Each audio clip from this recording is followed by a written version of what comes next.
শ্রী গুরবে নমঃ। বন্দেহম শ্রী গুর শ্রীচিত পদ কমলম শ্রী গুরন বৈষ্ণবনাথ শ্রীপং সক্রজাতং সহগণ রঘুনাথান্বিতং ত্বং সজীবম সাদ্বৈতং সাবধূতং পরিজন সহিতম শ্রীকৃষ্ণ চৈতন্য দেবম বন্দে শ্রী রাধা কৃষ্ণ প্রদান সহগণ ললিতান শ্রী বিশাখান্বিতা তপ্ত কাঞ্চনেন গৌরাঙ্গী রাধে বৃন্দাবনেশ্বরী বৃষভানুসুতাং দেবী তাং নমামি হরিপ্রিয়ে। হা কৃষ্ণ করুণা সিন্ধু দীনবন্ধু জগৎপতে গোপেশ গোপিক কান্ত রাধাকান্ত নমস্তুতে। বন্দে গুরু নিশ ভক্তা নিঃস্বমী সাবতার প্রাণ তৎপ্রকাশ তৎশক্তি কৃষ্ণ চৈতন্য সন্ততম। ওম বৃন্দাবৈ তুলসী দেবাই প্রিয় কেশবস্য চ কৃষ্ণ ভক্তি প্রদে দেবী সত্যবতী নমো নমঃ। জয় রূপ সনাতন ভট্ট রঘুনাথ শ্রীজীব গোপাল ভট্ট দাস রঘুনাথ। আমি এই ছয় ঘোষারি করি শ্রী চরণ বন্দন যা হইতে বিঘ্ন না সবিষ্ট পূরণ। বাঞ্ছা কল্পতরুভ্যশ্চ কৃপা সিন্ধুভ্য এব চ পতিতানাং পাবনেভ্যো বৈষ্ণবেভ্যো নমো নমঃ। জয় শ্রী কৃষ্ণ চৈতন্য প্রভু নিত্যানন্দ শ্রী অদ্বৈত গদাধর শিবাসাদি গৌর ভক্তবৃন্দ। হরে কৃষ্ণ কৃষ্ণ কৃষ্ণ হরে হরে হরে রাম রাম রাম হরে হরে। জয় ভুবন মঙ্গল মহামন্ত্রে জয় হো। জয় ভগবান গৌরবের জয়। সর্বাগ্রী পরমারাধ্য শ্রী গুরুদেবের তার আতুল থেকে ওর আতুল চরণ দুখানা আমার হৃদয় মন্দিরে স্থাপন করছি অনন্তকালের জন্য। তাকে আমি বারবার প্রণাম করছি, তার অভয় চরণে শরণাপন্ন হয়ে। তার সঙ্গে সঙ্গে আমাদের বিশুদ্ধ পরম্পরা ধারায় সমস্ত মহাত্মাদের চরণে আমার কোটি কোটি নমস্কার ও দণ্ডবাদ। তার সঙ্গে সঙ্গে আমি সবাইকে সাধুবাদ জানাই, নমস্কার, স্নেহাশিস, শুভেচ্ছা, অভিনন্দন। আজ আমার ভক্তপ্রবর বাবা দেবব্রত পাল মহাশয়ের তারই আকুল প্রচেষ্টায়, গুরুদেবের অপার মহিমায়, পরম্পরা ধারায় ধারায় তাদের আশীর্বাদ নিয়ে আজকে আমাদের তার উদ্ভাবন, তারই অন্তর থেকে উদ্ভাবন হয়েছিল বাবা হবে অন্তরে কথা। আর সেই সেই ভক্তরা যারা এসছে, যারা এই অনলাইনে যুক্ত হয়েছে, আমার স্নেহময়ী বাৎসল্যময়ী মায়েরা এবং আমার গৌর ভক্তগণ, আমার অত্যন্ত স্নেহাস্পদ এবং আমাদের শ্রদ্ধাভাজন, তারপরে মানে আমার আশীর্বাদ পুষ্ট সবাইকে আমি একাধারে যার যেমন যতটুকু পাওনা আমি সেটুকু ততটুকু আমি সবার প্রতি আমি বন্টন করলাম। হরে কৃষ্ণ, রাধে রাধে। এখন বিশেষ করে আজ আমাদের ত্রয়োদশ সপ্তাহ, ত্রয়োদশ সপ্তাহ কাল ব্যাপী আমরা প্রতি মঙ্গলবার রাত 8:30 থেকে শুরু করে 10টা 30 পর্যন্ত আমরা অনলাইনে যুক্ত হয়েছি এবং আমরা একাগ্র চিত্তে ধৈর্য সহকারে নিরলস ভাবে আমরা অপলক নেত্রে আমরা গভীর আগ্রহ নিয়ে আমরা এই গ্রুপে আমরা অ্যাড হয়েছি। সত্য সত্য আমাদের এটা অনেক অনেক জন্মান্তরের সুকৃতির ফলশ্রুতি। তৎসঙ্গে সঙ্গে আমাদের প্রতি শুক্রবার রাত 8:30 থেকে 10:30 পর্যন্ত আমাদের ভগবান শ্রীকৃষ্ণের যে মুখোদ্গীর্ণ বাণী অর্জুনকে লক্ষ্য করে সারা বিশ্ববাসীকে যিনি আমাদের শিক্ষা দিয়ে গেছেন, সেই পরমেশ্বর ভগবানের যে অবৈধ কৃপা আমাদের প্রতি অর্জুনকে লক্ষ্য করে আমাদের সারা বিশ্ববাসীকে শিক্ষা দিয়েছেন। আর সেই শ্রীমন্ত কথা বলবে না, কথা বন্ধ করো, কথা বলবে না। শ্রীমদ ভগবত গীতা মাতৃস্বরূপা, সেই গীতার অনেকে গীতা পাঠ করে শুদ্ধ উচ্চারণ হয় না, অনেক কিছু ভুল করে তারা। অনেক কিছু ভুল করে, লিখতে গেলে ভুল করে, দাড়ি কমা সেমিকোলন, তাই না, কত রকম টেকনিক আছে বলার, কত রকম দেখুন তো অনেক কিছু অলঙ্কার আদি আছে, অনেক শব্দ আছে, অনেক অলঙ্কার আছে, ভুল করে। তাই আমাদের অত্যন্ত আমাদের আমাদের আমাদের ভক্তপ্রবর দেবব্রত বাবুর কন্যাত্রয় এবং আমার মামনু এর সংযুক্ত আছেন। তাই তারা রোহিণী বা মোহিনী, এটা আমার ঈশানী, ওরা দুই বোনই মাঝে মধ্যে মোহিনী 18টা শ্লোক, 18টা নাম সে উল্লেখ করে। সে গান গাইতে পারে, সবাই পারে, আর তাদের গুণের কোনো অন্ত নাই। আমার আশীর্বাদে তারা অনেক অনেক উপরে অনেক কিছু তারা উন্নত মানে ইয়ে করেছে, ওদের অনেক উন্নতি হয়েছে। আমার আমার অন্তরে কথা এটা। যাই হোক, শুক্রবারে ভক্ত সমস্ত ভক্তবৃন্দ আমাদের এই অনলাইনে যোগদান শ্রী শ্রী গোপাল আশ্রম ভক্ত সংঘ কেশাটুলি মাগুরা, এটা স্বনামধন্য আশ্রম। অতি 750 আগে এই মন্দিরটি গোপালের এখন অনেক দৃষ্টান্ত, অনেক উজ্জ্বল দৃষ্টান্ত রয়ে গেছে। তার লীলাভূমি, তাদের লীলাভূমি এবং সাধনপীঠ বৈষ্ণবদের, এটা একটা সিদ্ধপীঠ। সুধী সজ্জন মন্ডলী, আজকে আমরা উপনীত হয়েছি 13তম সপ্তাহ।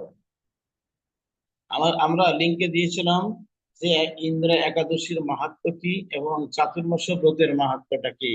আমাকে সবাই, আমি সবার দৃষ্টি আকর্ষণ করছি, সবাই যেন সুন্দর দৃষ্টি দিয়ে, আমার সুন্দর কর্ণ দিয়ে, সুন্দর মন প্রাণ উজাড় করে দিয়ে, আমার কথা নয়, এটা গোবিন্দের কথা, এটা আমাদের বিভিন্ন আইন গ্রন্থের আইনগুলো আমি এখানে উপস্থাপিত করছি।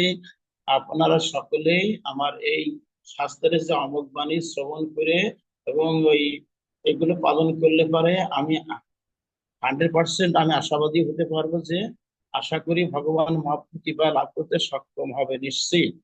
সেই জন্য আসুন সমস্ত ভক্তবৃন্দ, এদিক ওদিক মানে সবাই যেন বসবে, কেউ কেউ শুয়ে পড়ে কৃষ্ণ কথা শুনবে না, গুরু কথা শুনবে না, সবাই আসল উপবিষ্ট হয়ে কৃষ্ণগত মন, কৃষ্ণগত প্রাণ, গুরুগত মন প্রাণ থেকে আমাদের বা সবার যেন ধ্যানটা গুরু গৌরাঙ্গের চরণে নিহিত থাকে। মত্ত মধুকরের ন্যায় যেন সবসময় গুঞ্জন্ড থাকে, কৃষ্ণ কথা আলাপনে থাকে এবং শ্রবণে তারা গভীর আগ্রহে শ্রবণ করবে। আমার এইটা কিন্তু অন্তরের একমাত্র অভিপ্রায়। সুধী সজ্জন, আজকে ইন্দ্র একাদশী, এটাই বলবো আগে, তারপর আমরা যাবো চাতুর্মাস ব্রতের মাহাত্ম্য কি, ওটা পালন করলে কি ফল পেতে পারি, কেন হয়েছিল, কে করেছিল, এর উৎপত্তি কোথা থেকে, ইত্যাদি। এটা হচ্ছে আজকের একাদশ নাম ইন্দ্র একাদশী, সংক্ষেপে বলছি ইন্দ্রা একাদশী। এটা হচ্ছে আশ্বিন মাসের কৃষ্ণ পক্ষের একাদশী, ইন্দ্রা একাদশী। তাই একসময় মাহেশপতি নগরে ছিলেন ইন্দ্রসেন নামে একজন তপস্বী কৃষ্ণ ভক্ত। তিনি অত্যন্ত দানশীল, পরাক্রমশালী, অত্যন্ত দয়াবৎসল, প্রজাবৎসল।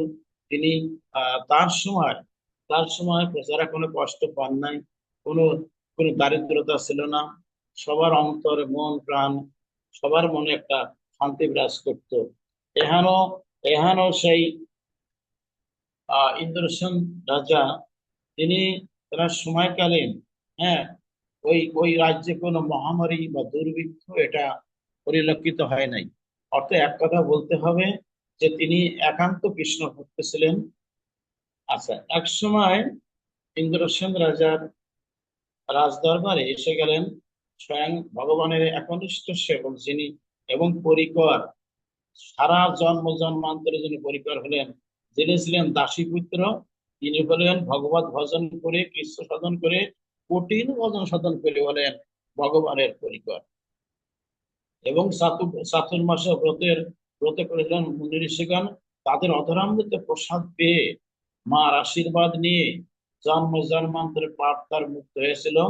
তিনি আগে ছিলেন সেই গন্ধর্ব পুত্র, কুহু গন্ধর্ব, নাম ছিল কুহু গন্ধর্ব।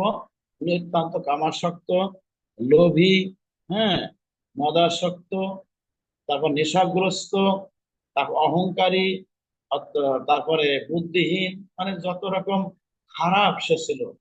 একসময় বাণী হয়েছিল দুরাচার, আরে তুই দুরাচার, তুই এই গন্ধের মধ্যে প্রাপ্ত হয়ে তুই আমার ভজন না করে তুই মানে কামনা শক্তি পড়েছিস, কামিনী কাঞ্চন আসক্ত, হ্যাঁ, মদ মাদকাসক্ত, তোর মনোবৃদ্ধি এত হীন হয়ে গেল, আরে মতিভ্রষ্ট, আরে দুরাচার, তোকে আমি বলছি শোন, তুই এইবার যা, তুই মনুষ্য করে গিয়ে তুই দাসী পুত্রে জন্মগ্রহণ করবে, এটা আমার বাণী, তোকে বললাম। জয় নিতাই। সেই মুহূর্তে সেই গন্ধর্ব পুত্র, সেই গন্ধর্ব ছেলে, ইনি হলেন দাসী পুত্র।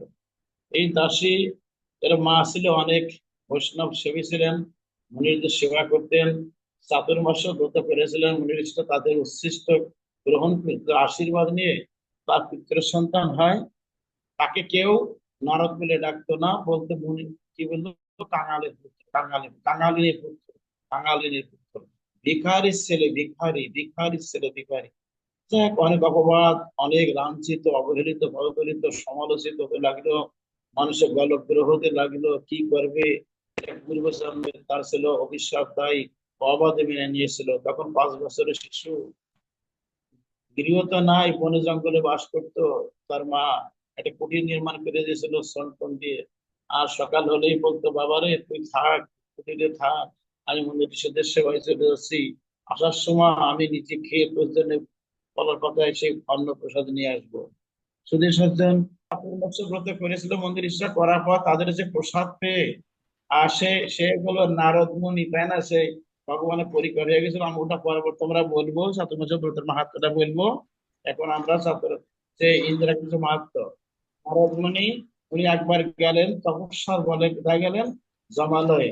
জমলোকে গিয়ে নারদ দেখতে মুনি। পাচ্ছেন অনেক, ওখানে অনেক পুণ্য পুণ্য আর্থিক, তারা তারা সে জমালয় আছে, সেখানে সোমরাজ বসে আছেন। আর তার বাবা তো ইন্দ্রসেনের পিতা, সে সেখানে উদ্ধার হতে না পেরে সেখানে কান্নাকাটি করছে।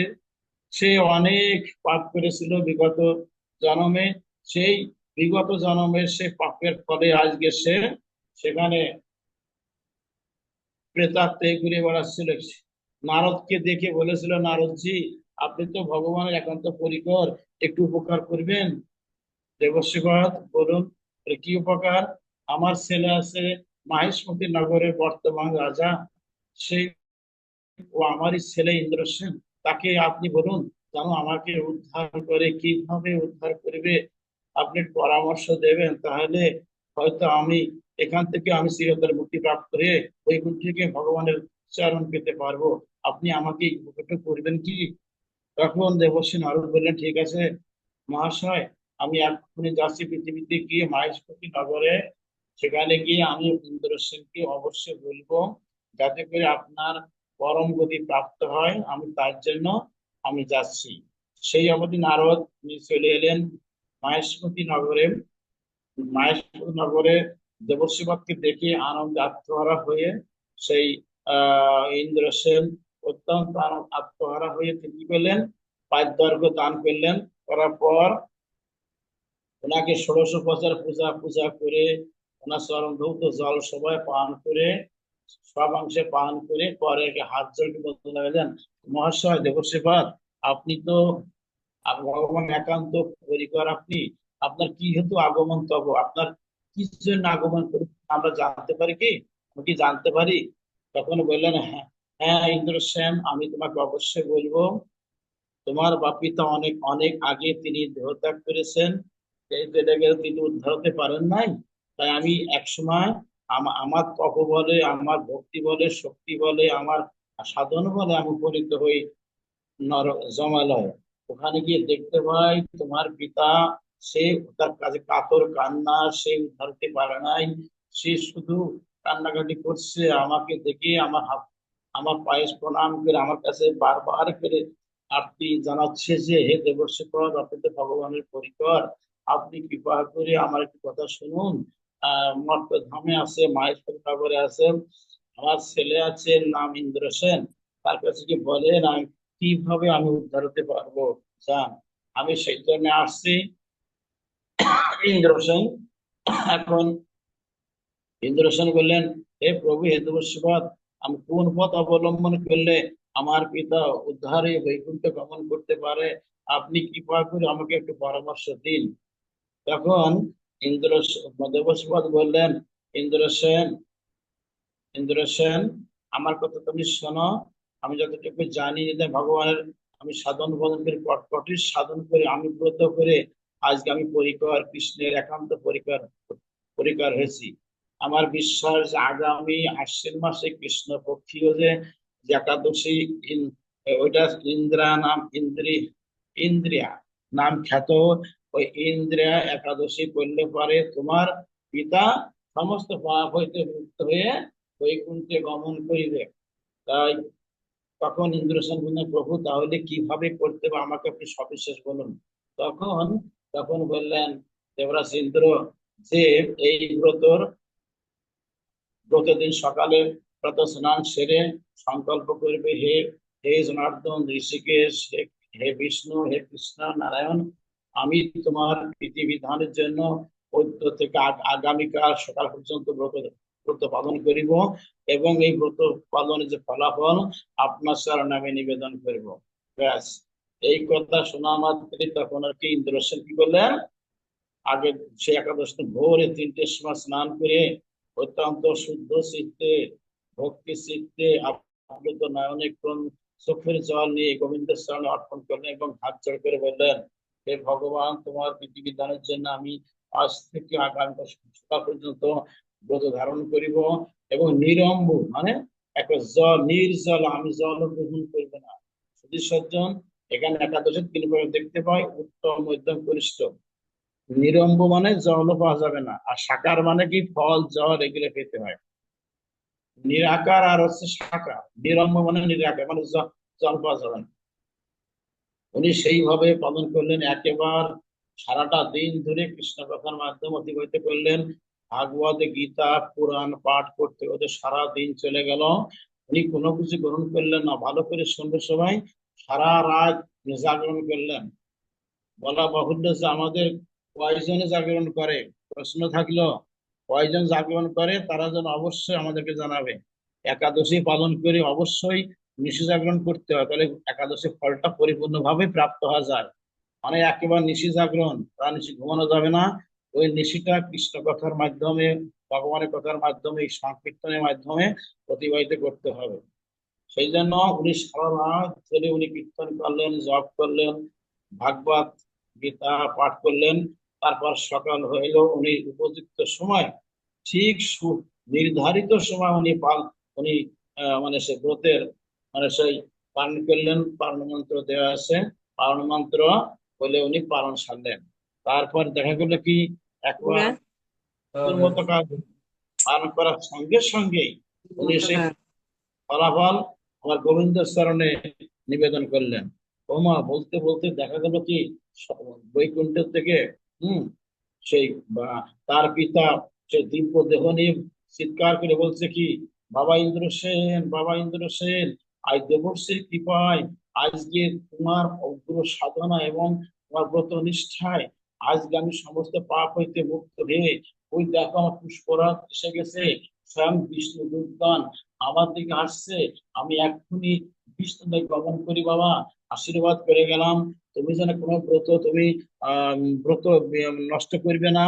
আমি একটা ব্রত বিনষ্ট করে আমি একটা ব্রত না থেকে আমি এত এত পাপের জন্য আজকে আমাকে নরক ভোগ করতে হয়েছিল। আমি এখন সর্ব পাপ হইতে মুক্ত হয়ে আমি এখন বৈকুণ্ঠে গমন করছি। সেই অবধি তার পিতা বৈকুণ্ঠে গমন করলেন। তারপর থেকে ইন্দ্রসেন তার রাজ্যে আবাল বৃদ্ধ বনিতা পুরুষ নারী যারা যারা ছিলেন এক বাক্যে সবাইকে পালন করতে হতো। ওনার ছিল মানে নির্দেশ, আমার রাজ্যে একাদশী বিহীন কেউ থাকবে না, একাদশী গুলো সবাই করতে হবে এবং ভগবানের সামনে পৌঁছাতে হবে। ক্ষণস্থায়ী জীবন, ক্ষণভঙ্গের জীবন, কখনকার সময় হয় চলে যাওয়া লাগবেই। একাদশী যদি একাদশী না করা হয় তাকে অবশ্য নরকে বাস করতে হবে। শুধু সজ্জন, এটা বর্ণিত আছে হরিভক্তি বিলাস আমাদের হচ্ছে কি এটা আইন গ্রন্থ। আমাদের আইন গ্রন্থ আছে হরিভক্তি বিলাস, এতে আছে বিভিন্ন গ্রন্থের কোটেশন দেওয়া আছে। হম বিভিন্ন গ্রন্থের কোটেশন, পুরাণ উপনিষদ, তারপরে 4 বেদ, 1418 পুরাণ তন্ত্র, সমস্ত যে যে প্রামাণিক গ্রন্থ, মানে কোনো মানে প্রামাণিক ছাড়া কোনো মানে কোনো মনোকল্পিত কথা হরিভক্তি বিলাসে পাওয়া যাবে না। হরিভক্তি বিলাস লিখেছেন গোপাল ভট্ট গোস্বামী আর সনাতন গোস্বামী। এটা আমাদের অবশ্যই হরিভক্তি বিলাসকে আমাদেরকে মান্য করতে হবে এবং এর এর যে উপদেশাবলী আছে, এই হরিভক্তি বিলাসের নির্দেশাবলী আছে, আমাদের সকলকেই পালন করতে হবে। এটা সবার জন্য, শুধু গৃহস্থ মানে আশ্রমবাসী না, গৃহস্থ বান, ব্রহ্মচর্য, বানপ্রস্থ, গৃহস্থ, বান, সন্ন্যাস, এই চতুরাশ্রম যারা যারা আছে, এবং শাক্ত, শৈব, সৌর, গানপত্য, বৈষ্ণব, এই পাঁচটা মার্গ আছে আমাদের সনাতন সমাজে, পাঁচটা মার্গ আছে। শৈব যারা শিবের উপাসক, শাক্ত যারা শক্তির উপাসক, কালী মা, কালী দুর্গা, সুদর্শনী, তাই না, আর লক্ষ্মী সরস্বতী, এদের উপাসক যারা শাক্ত, আর শৈব আছে যারা শিবের উপাসক, আর সৌর মানে যারা সূর্যের উপাসক, যারা সূর্যকে আরাধনা করে তাদের বলা সৌর বলা হয়। আর শাক্ত, সৌর, শাক্ত, সৌর, আর গাণপত্য, গাণপত্য মানে যারা গণেশের ভক্ত, যারা গণেশকে আরাধনা যারা করে থাকে ওদের বলা হয় গাণপত্য। আর বৈষ্ণব সবার উপরে, বৈষ্ণব মানে বিষ্ণু জানা হচ্ছে বৈষ্ণব, যারা বিষ্ণুকে জানেন, লীলা সবার জ্ঞাত হয়েছেন, একমাত্র বিশ্বই বিষ্ণু পরম্পর, আমরা আসমান করে বলি না বাবা, ওম তদ্বিষ্ণু পরমং পদং সদা পশ্যন্তি সুরয় দিবিব চক্ষু।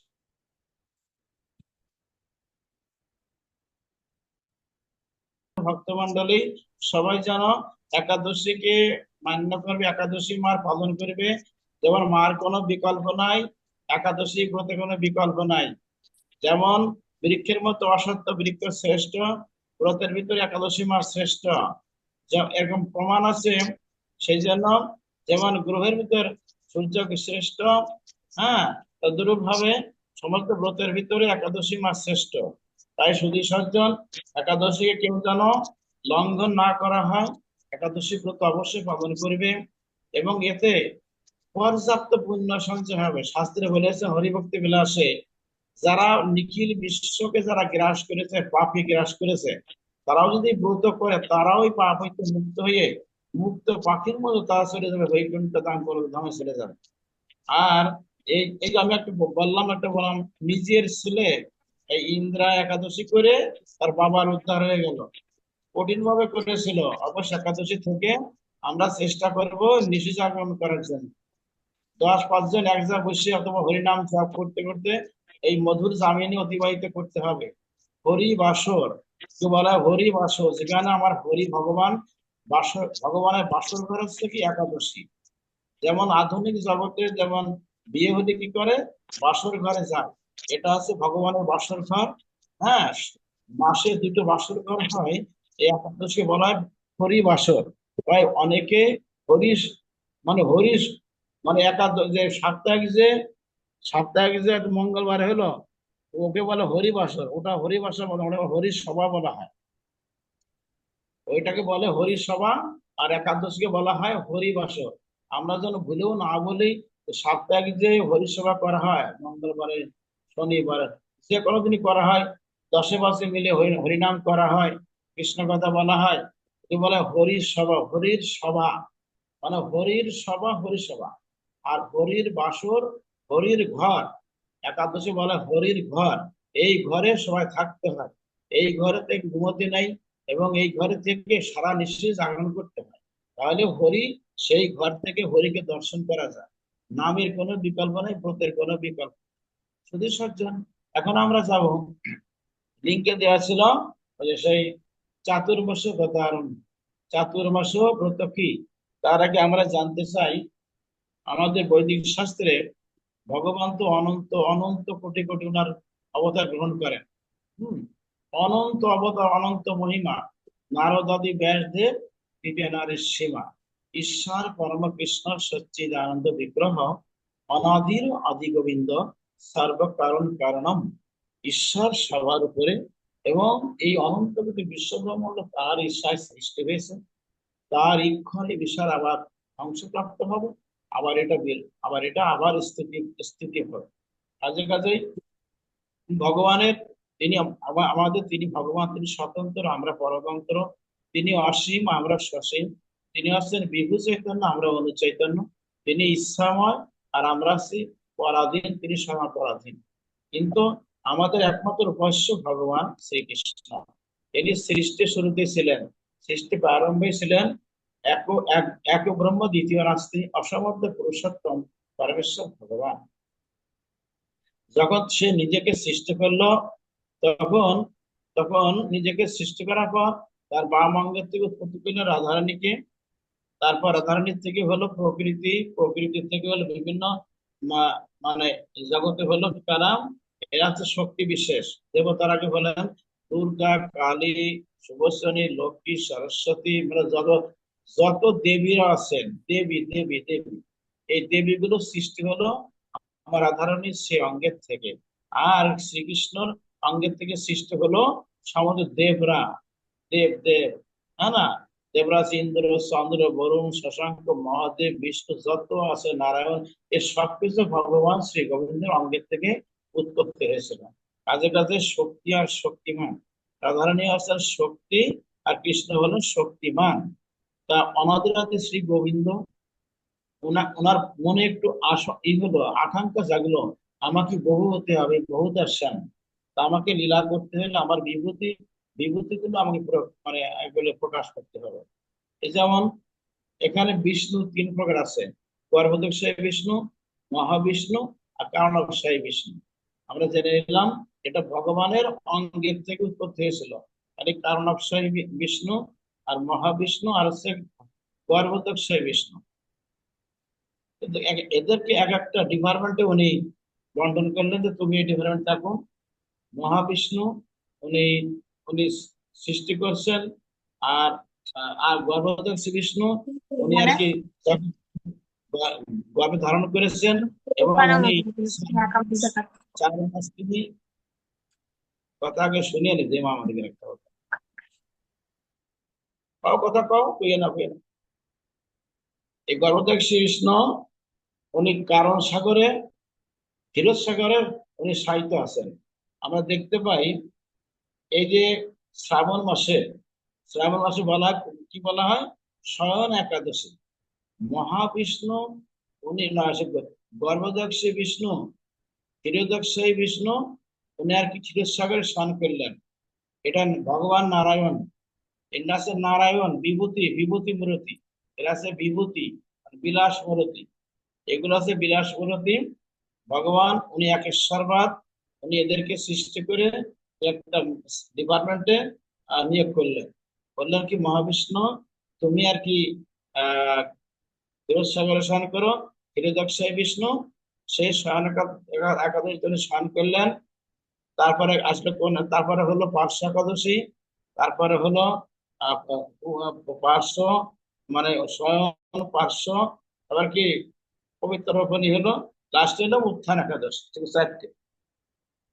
আমাদের ওই শাস্ত্রে বলেছেন, আমাদের হরিভক্তি বিলাসে আছে, পরমেশ্বর ভগবান যখন শয়ন করবেন, শয়নের পর থেকে পটল, বেগুন, বরবটি, শিম, এই 4টে জিনিস তো গ্রহণ করা যাবে না। যারা ব্রত পালন করেন না তাদের জন্য 4টে জিনিস নিষিদ্ধ আছে, এই ব্রত পালন করতে হবে। কেউ সেটাই বলছি, আমাদের হরিভক্তি বিলাসে প্রমাণ আছে, যে গর্ভ সংহিতা প্রমাণ আছে, যারা চাতুর্মাস্য ব্রত করেন বিশেষ সংকল্পের মাধ্যমে, তারা যদি মহাপাপু হয়, তারা মানে পাপের গ্রাস করেছে জগৎকে, তারা ওই ব্রত করলে তারা নিঃশব্দে, নিঃসংকোচে, বিনা আয়াসে, বিনা ভজনে তারা বৈকুণ্ঠে গমন করবে। এটা হরিভক্তি বিলাসের সুন্দর দৃষ্টান্ত। তারপরে তারপরে এই ব্রত যারা পালন করে, এটা আছে উল্লেখ তার 21 কুল, হ্যাঁ 21 কুল, মাতৃকুল শব্দ, পিতৃকুল 14, এই মোট হলো 21 কুল উদ্ধারে তারা বৈকুণ্ঠে গমন করবে। ওই বংশে কোন রকম প্রেতাত্মা থাকবে না, কোন রকম অশুভ শক্তি থাকবে না, কোন রকম জাগতিক যন্ত্রণা, পারমার্থিক সুমঙ্গল থাকবে, কোন দারিদ্রতা, কোন রকম অমঙ্গল সেই বংশে এতটুকু এতটুকু স্থান দিতে পারে না শুধু সজ্জন। সেই জন্য এই চাতুর্মাস্য ব্রত বিশেষ নিয়মে করতে হবে। নিয়মটা কি? যেমন আমরা দামোদর ব্রত করি, অবিকল দামোদর ব্রতের মতো হবিষ্যান্ন নিতে হবে। এক সূর্যে একবার নিতে হবে হবিষ্যান্ন। এক সূর্যে একবার ভোর 3টের সময় উঠতে হবে, শয্যা ত্যাগ করতে হবে, আগের দিন সংকল্প করতে হয়, হে ভগবান ঋষিকেশ, হে কৃষ্ণ বিষ্ণু জনার্দন, তোমার প্রীতি বিধানের জন্য আগামীকাল ভোর থেকে আমরা বা আজ থেকে আমরা মানে আমি বা আমরা এই চাতুর্মাস্য পালন করব। তোমার একান্ত অনুপ্রেরণা, তোমার একান্ত আশীর্বাদ, তোমার সুদৃষ্টি আমার প্রতি মানে অর্পণ করবে, যাতে করে তোমার এই ব্রত আমরা বা আমি সুষ্ঠুভাবে সুসমাধা করতে পারি। হে ভগবান, তোমার জয় হোক, জয় হোক, জয় হোক। এই বলে মানে হাতে জল আগে নিয়ে ভগবানের চরণে তিল তুলসী দিয়ে সংকল্প করতে হয়। তিল তুলসী গঙ্গা জলে সংকল্প করে আমার গোবিন্দের চরণে 7টা তুলসী আর কৃষ্ণ তিল নিয়ে আর হরিতকে নিয়ে ঘি মধু গঙ্গা জল নিয়ে হস্তে স্পর্শ করে সংকল্প করে 3 সংকল্প পত্র পাঠ করে এর মন্ত্র দেওয়া আছে, করে গোবিন্দের চরণে নিক্ষেপ করবে। তারপরে এক বিশেষ নিয়ম, ভোরেতে উঠতেই হবে, 3টের সময় উঠতে হবে। ওই সময় 3টের সময় উঠে স্নান আদি সমাপন করে তিলক ধারণ করে গুরু মন্ত্র জপ, প্রথমে হরিনাম জপ করতে হবে। এই চাতুর্মাসে ব্রতে লক্ষ লক্ষ নাম জপ করতে হবে, কমপক্ষে 16 মালা করে জপ করতে হবে। 16 মালা মানে 25,000-এর বেশি নাম হয়। 16 মালা করা রাধে রাধে করা লাগবেই। আর পারতপক্ষে লক্ষ লক্ষ নাম সমাধা করবে। মহাপ্রভু বলেছেন, যে ভক্ত যে সমস্ত ভক্ত 1 লক্ষ নাম করে, আমি ভগবান গৌরহরি বলছি, আমি সচ্চিদানন্দ গৌরহরি বলি, আমি প্রেম প্রেম পুরুষোত্তম গৌরহরি বলছি, আমি তার হাতে সর্বক্ষণ সেবা করিয়া থাকি। একথা কত চমৎকার কথা নয় কি? সেই জন্য প্রতি সজ্জন আমাদেরকে অবশ্যই জানো আমরা অলসতা ত্যাগ করি, আমরা যেন লক্ষ লক্ষ নাম জপ করতে পারি। এই কলিযুগে নামের কোনো বিকল্প নাই। হরিনাম করতে করতে নাম এসে তাকে তোষামত করে, তাকে তাকে দেখার জন্য তোষামত করে, তার কাছে ধন্যা দেয়। সেই জন্য হরিনামটা বেশি করে করবে। আর ওই উঠেই মোটামুটি ঠাকুর জাগরণ, মঙ্গল আরতি করবে। মঙ্গল আরতি কীর্তন আছে, হ্যাঁ, মঙ্গল আরতি গৌর কিশোর, এই একটা গৌরীর আরতি। এর পথটা ব্যাপক পথ, সময় কম। ওই মুড়কি দেবে, ঠিক আছে, ননি মাখন ছানা দেবে। ব্যাস ওই 4:30-র সময়, 4:30-র সময় দিয়ে বাইরে এসে কীর্তন করতে হবে। প্রথমে গুরুবাষ্টক, সংসার দাবানল লোক ত্রাণ হাই কারুণ্য ঘন ঘন তম প্রাপ্তস্য কল্যাণ পুনর নবস্য বন্দে গুর শ্রী চরণারবিন্দম, বন্দে গুর শ্রী চরণারবিন্দম। 8টা পদ আছে, 8খানা পদ সবাই মনোয়ার প্রথম দেবিকার থেকে লিখে নেবে, বা আমরা এগুলো বন্টন করে থাকি, আমরা লিখতে পারবো। গুরুবাষ্টক পাঠ করে তারপর গুরুদেবের স্মরণ কীর্তন আছে, গুরুর মহিমা কীর্তন আছে। ওইটা শেষে আছে না, শ্রী গুরু বৈষ্ণব তোহারি চরণ শরণ না কইনু আমি, বিষয় বিষম বিষ ভালো মানি খাইছু হইয়া কামি, ইত্যাদি পদ। এবারে আবার আটটা করা যাবে, আশ্রয় করিয়া বন্ধ শ্রী গুরু চরণে যাহা হইতে মিলে হয় কৃষ্ণ প্রেমধন। ব্যাস, গুরু বন্দনা বা গুরুচরণে আত্মসমর্পণ। আগেরটা হলো আত্মসমর্পণ গুরুচরণে, তারপর হলো গুরু বন্দনা। আর প্রথমটা হলো গুরুর মহিমা, বিশ্বনাথ চক্রবর্তীর লিখিত এই গুরু মহিমা। এবার গেল ওটা। তারপর বৈষ্ণব বন্দন আছে, ঠাকুর ও বৈষ্ণব গণ পরিময়ী নিবেদন মধুরাচার, এটা হবে। আবার এইবার করুণা কর বৈষ্ণব গোসাই পতিত পাবন তোমা বিলে কেহ না হইল, এটা হবে। এবার হবে গৌর বর্ণনা, সঙ্গরে নব গৌর চন্দ্র না গৌর বনয়ারি দিয়া ইন্দু করুণা সিন্ধু বকত বৎসল্যকারী। জানি না, এটা একটা পদ, গৌর বর্ণনা। এবার এবার আছে নিতাই গৌর পরিকার বৃন্দ নিয়ে তাদের তাদের চরণাত্ম বিজ্ঞপ্তি। নিতাই গৌরাঙ্গ, নিতাই গৌরাঙ্গ, নিতাই গৌরাঙ্গ গৌর গদাধর জয় শশী নন্দন জগজ্জীব কারণ তোদের কলুষ নাশনয় ভূতার, ইত্যাদি চলে গেল। তারপর আসবে কোনটা, ভজ হুরে মন শ্রীনন্দ নন্দন অভয় শরণ রবীন্দ্র রে, দুর্লভ মানব জনম সৎসঙ্গে করহুয়ে ভব সিন্ধুরে। ব্যাস, এ পত্র গাবে। তারপরে পঞ্চত্ব কীর্তন, শ্রী প্রভু নিত্যানন্দ, প্রভু নিত্যানন্দ আমার প্রাণ গৌর চন্দ্র। ব্যাস, এ খুব বড় পদ, এগুলি গেতে হবে। তারপর হবে ও পঞ্চদশ, তারপর হবে কি ওই সেই দামোদর অষ্টক। এই দামোদর অষ্টক লিখেছেন সত্যব্রত মুনি।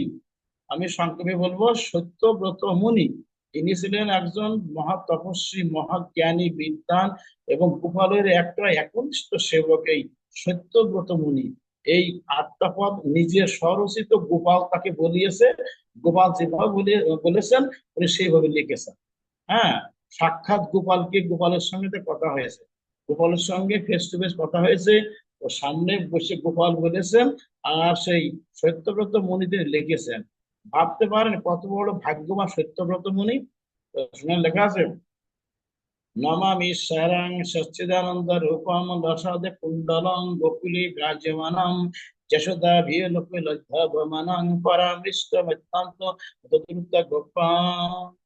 এই দেখো আমি এখানে, এখানে মাঠের তলে মন্দিরের ভিতরে আমি এখানে আছি, সেবক মেলেশ্বদের ভয়েতে আমাকে রেখে চলে যায়। মাধব তুমি উঠো, উঠে গিয়ে তুমি গ্রামে যাও, তুমি গ্রামে গিয়ে সবাইকে কোদাল এনে মাটি মাটি দেখো আমি অনেক কষ্টে আছি, তুমি উঠো, আমাকে কাড়ো, কাড়ো মানে উদ্ধার করো, এনে এখানে প্রতিষ্ঠা করো।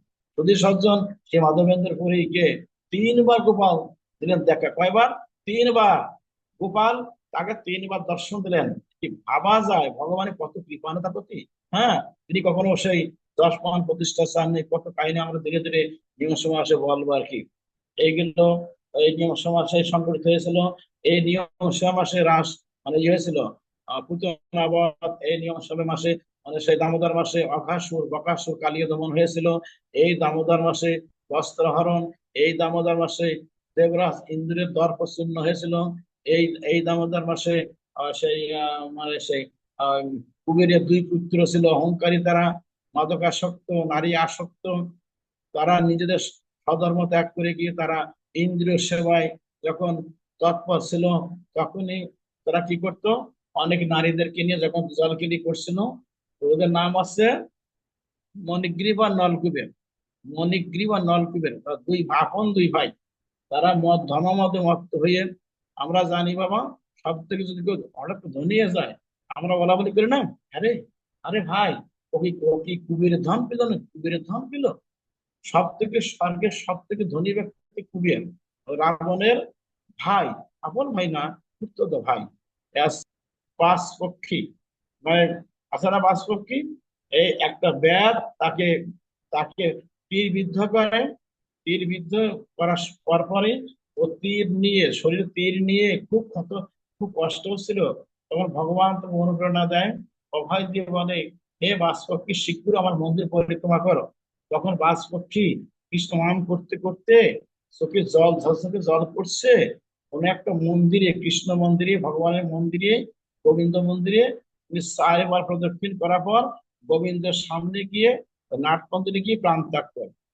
ক্রান্ত করার সঙ্গে সঙ্গেই সে সেখানে বিষ্ণুদূতরা এসে সেই মানে সেই তার সেই শব্দটা সঙ্গে সঙ্গে নদীতে ফেলে দেওয়ার সঙ্গে সঙ্গেই তার উপরের থেকে দিব্যদেহ প্রাপ্ত হয়ে গেল। দিব্যদেহ প্রাপ্ত হয়ে গেলে সেই বিষ্ণুদূতগণ তাকে সেই দিব্য দেহটা নিয়ে পরিকর তাকে বানিয়ে পুষ্পরাতে বৈকুণ্ঠে চলে গেলেন। হরে কৃষ্ণ। বোঝা গেল, বোঝা গেল কি, যে যদি পরিক্রমা করা হয়, পরিক্রমার পদে পদে তার কল্যাণ হবে। তুলসী পরিক্রমা করতে হয়। জানি কানি চ পাপানি জন্মান্তর শতানি বই তানি তানি প্রণশ্যন্তি প্রদক্ষিণা পদে পদে। মানে হ্যাঁ, জানি কানি, আমি জানি প্রভু, হে জানি মা, ও তুলসী মা, আমি জানি কোনটা পাপ, কোনটা ও কোনটা নিষ্পাপ। কিন্তু আমি জানি আমি প্রতি মুহূর্তে পাপ করি, জানি জানি। হ্যাঁ, জানি কানি চ পাপানি, চ মানে এবং, আমি কত পাপ করছি মা, জানি কানি চ পাপানি জন্মান্তর ধরে কত পাপ করে, জন্মান্তর শতানি বই, শুধু জন্মান্তর না, সকল সকল জন্ম ধরে আমি পাপ করে চলেছি মা। হে তুলসী মা, জানি কানি চ পাপানি জন্মান্তর শতানি বই তানি তানি প্রণশ্যন্তি। হে মা, তদ্রূপ ভাবে আমি সেরকম ভাবে আমি প্রতি পদে পদে, প্রতি পদে পদে তানি তানি প্রণশ্যন্তি, আমার সমস্ত প্রণশ্যন্তি মানে আমার সমস্ত পাপ যেন বিনষ্ট হয়ে যায় মা তুলসী। তানি তানি পুণ্যসন্তি প্রদক্ষিণা পদে পদে, আমার যেন সমস্ত এই পদে পদে মানে কি প্রতি পায়ে পায়ে আমি পরিক্রমা করছি, প্রতি পদে পদে যেন আমার পাপ চিরতরে মুক্ত হয়ে যায়। মা, মা তুলসী তুমি আমাকে এরূপ কৃপা করো। জানি কথা বলেন না, এই মাসে অনেক সংকল্প করেন, তাই না? তারপরে সেই মানে ওই যে আর এই মাসে ভালো ভালো দ্রব্য গোপালকে দান করবে। এই মাসে তেল, তিলি তেল দান করতে হয়। এই সামনে যে ব্রত আসছে, এর আবার আকাশ প্রদীপ দান আছে। আকাশ প্রদীপ এর মন্ত্র আছে কি, প্রতিদিন সন্ধ্যার সময় প্রদীপ, ওই এক একটা ওয়ান টাইম প্রদীপ আছে না, মেটে প্রদীপ বানাতে হবে, মেয়েদের বলে মেয়েরা বানিয়ে দেবে। এক একটা প্রদীপ এক এক সন্ধ্যায় ব্যবহৃত হবে। পরের দিনকে ওইটা ফেলে দিতে হবে স্যার। এবং কার্পাস তোলা হবে, এবং ওই তেলটা হবে ঘি, সবচেয়ে ভালো ঘৃত হওয়া হবে তিলের তেল বা নারকেলের তেল। এইগুলো নেওয়া সবচেয়ে বাঞ্ছনীয়। যাই হোক আর কি, এই পূর্ব দিকে মুখ করে অথবা উত্তর দিকে মুখ করে এই মন্ত্র বলতে হয়। ওং দামোদরায় নবশ্রী তুলায়াং লোলয়া সহ প্রদীপন্তে প্রদস্বামী নমঃ বেদস্য। এর অর্থ হচ্ছে কি, ওং দামোদর, হে দামোদর, আমি তোমার বিধিবিধানের জন্য তোমাকে প্রদীপ দান করছি। আমার যেন অন্তরের ভিতরে সমস্ত সমস্ত এই মানে পাপরাশি ভস্মীভূত হয়ে যায় তোমার প্রদীপের মতন। প্রদীপ যেমন প্রদীপ জ্বালালে পরে অন্ধকার দূর হয়ে যায়।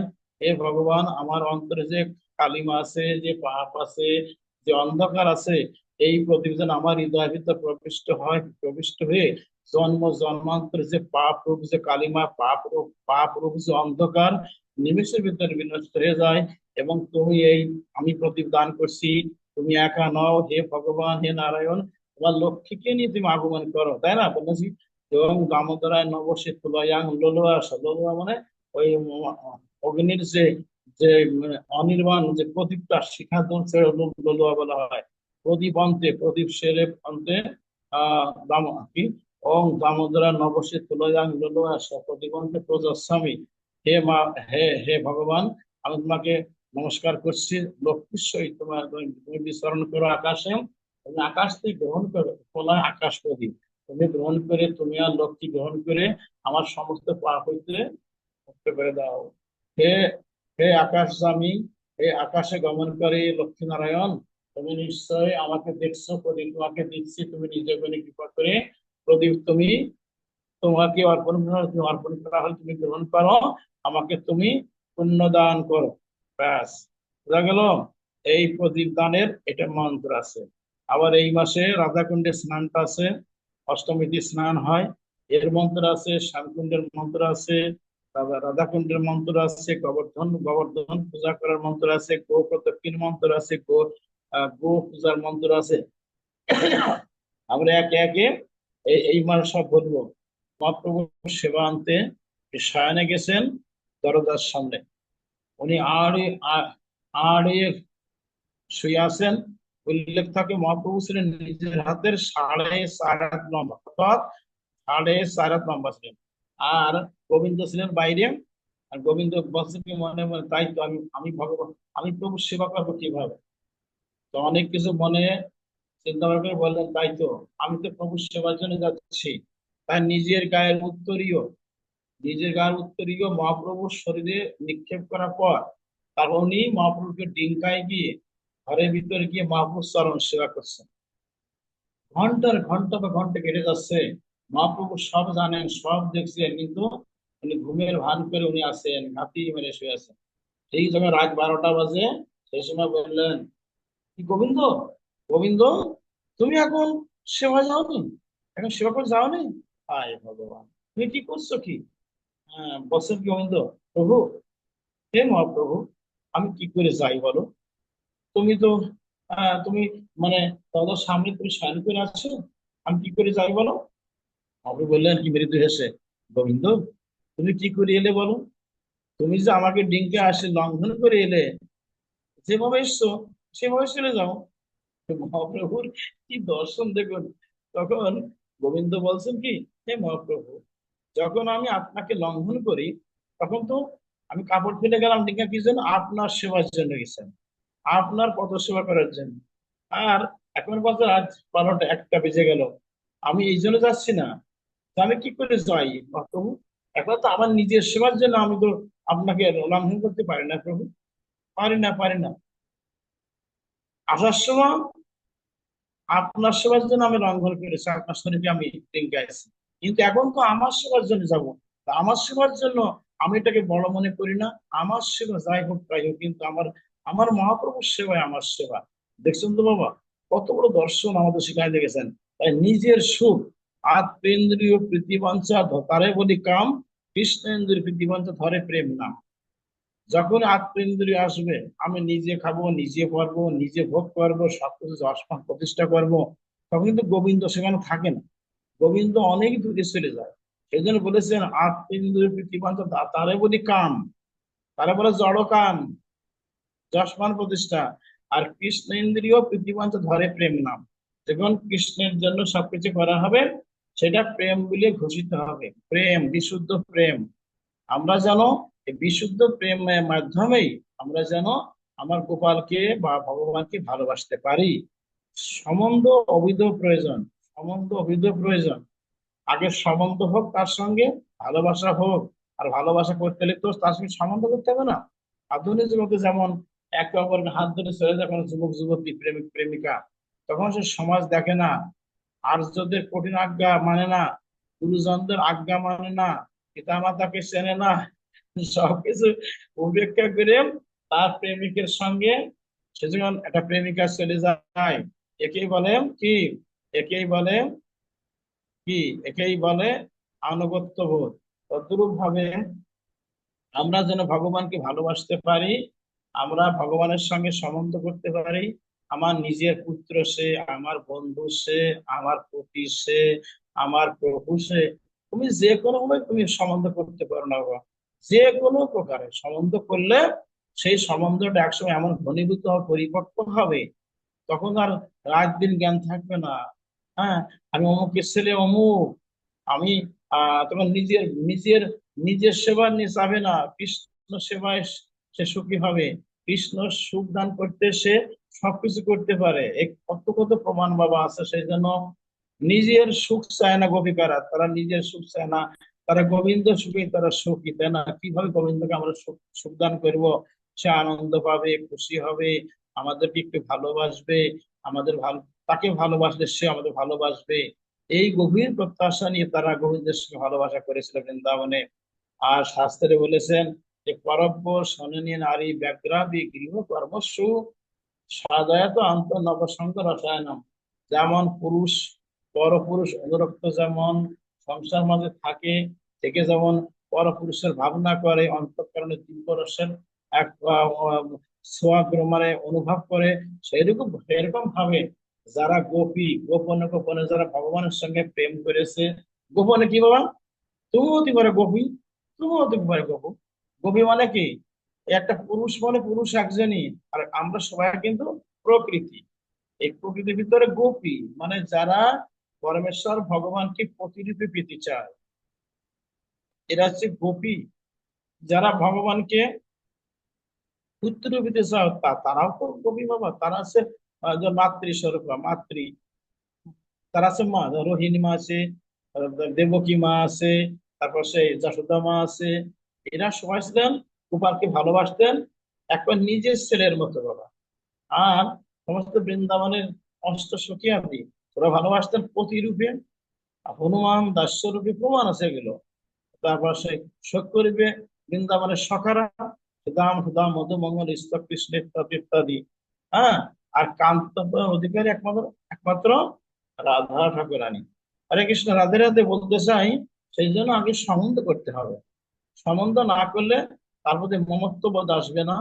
তাকে পাতি দুধ খেতে, কলা সুবা আমি খাচ্ছি না, ওটা আমি খাবো না, তোমাদের বিশুদ্ধ পক্ষে আহার করছি।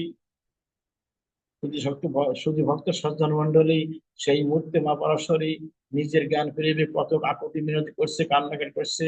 আমার ভগবান বললেন, তুমি দুঃখ পেয়ে না পরাশরী, আমি তোমাদের বাড়িতে এসেছি ভক্তি খেতে গিয়েছিলাম কৌরব রাজসভায়, সেই দুর্যোধনদের প্রাসাদে, সেখানে ভক্তি পাইনি, তাই এসেছি লোভাতরে তোমাদের এই তোমাদের জীর্ণ শীর্ণ কুঠিরে এই কুটিরে আসছি। আমার কৃষ্ণচন্দ্র কি করলেন, আদিত্য গ্রহণ করলেন। তারপরে মধ্যাহ্নে সে খুদের চাউল খুদ চাউল, ভিতরে পোকা জন্মে গেছে, কেড়ি টেড়ি আছে, পরিষ্কার করে নিয়ে ওই ওই ওই বনের বনের শাক পাত তুলে এনে একসঙ্গে একসঙ্গে রান্না করে আমার গোবিন্দের সেবা দিলেন। আমার গোবিন্দ বলেছেন, আমি যে সুখ পাইনি বৈকুণ্ঠে, আমি যে সুখ পাইনি গোলকে, আমি যে সুখ পাইনি দ্বারকায়, আর সেই সুখ অনুভব করলাম আমার ভক্ত শিরোমণি আমার এই পরাশরীর হাতে ভোজন করে। হে বিদুর, বিদুর মহারাজ, এই এই এই এই তোমাদের এই ভক্তির কথা সারথকভাবে গৃহীত হবে। যারা এই ভক্তি শুনবে, তোমাদের আদর্শ কথা শুনবে যারা, তাদের আমি প্রেম দান করব। তাদের সমস্ত বালা মুসিবত দূর করে দিয়ে তাদেরকেও আমি প্রেম দান দান করবো। যে সজ্জন, প্রেমের উপর কোনো কিছু নাই, আসে প্রেমটা বিলাবার জন্য। আমার কুলো যুগ অবতারী মহাবতারী আমার শ্রীমান মহাপ্রভু এসে উনি প্রতি ঘরে ঘরে দ্বারে দ্বারে সারা বিশ্বে উনি হরিনাম প্রচার করে গিয়েছেন। উনি বলেছেন, একমাত্র প্রেমের মাধ্যমে, ভক্তির মাধ্যমে জগৎকে ভ্রাতৃত্ব বন্ধনে আবদ্ধ করা যাবে, পরমেশ্বর ভগবানকে অনায়াসে করায়ত্ত করা যাবে।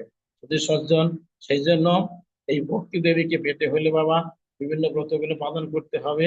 সবার অন্তরে ভিতরে যেন কৃষ্ণ ভগবান যেন সবসময় প্রকট থাকে, এবং বৃন্দা মহারানী যেন প্রকট থাকে, গুরুদেব প্রকট থাকেন, পরম্পরা প্রকট থাকেন। এদেরকে সর্বক্ষণ যেন হৃদয় মন্দির স্থান দিয়ে কায় মন বাক্যে ব্রতগুলো করবে, এবং ধীরে ধীরে ভগবানের দিব্য ধামে যাবে।